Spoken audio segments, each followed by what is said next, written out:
दक्ष news, सामान्यांच्या हक्कासाठी नेहमी दक्ष।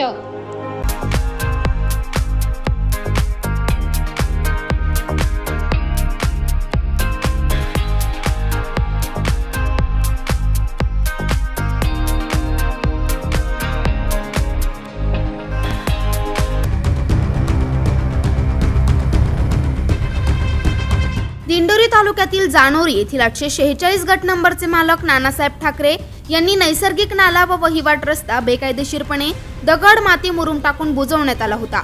जानोरी गाव हे अनुसूचित क्षेत्र असून येथे पेसा कायदा लागू आहे। पेसा कायद्यानुसार येथे नैसर्गिक साधन संपत्ती नियोजन व व्यवस्थापन समिती लागू असून पेसा कायद्यानुसार ग्रामसभेच्या परवानगीशिवाय कुठलेही गौण खनिज उत्खनन करता येत नाही व नैसर्गिक नाले हे बुजवता येत नाही।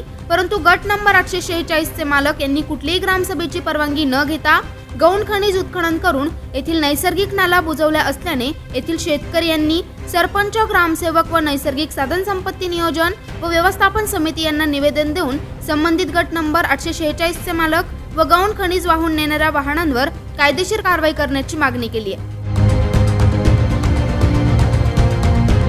पेसा कायद्यानुसार कारवाई करण्याचा ग्रामसभेला पूर्ण अधिकार असून शुक्रवार दिनांक 31 मे रोजी होणाऱ्या ग्रामसभेत सदर निवेदनावर चर्चा करून ग्रामसभा जो योग्य निर्णय घेईल त्यानुसार आम्ही कारवाई करू असे जानोरी येथील ग्रामपंचायतीचे सरपंच सुभाष नेहरे यांनी सांगितले। तरीही ग्रामपंचायत प्रशासन पेसा कायद्याचे उल्लंघन केले म्हणून कारवाई करणार का हे बघणे महत्त्वाचे ठरणार आहे। संतोष विधाते, दक्ष न्यूज, दिंडोरी।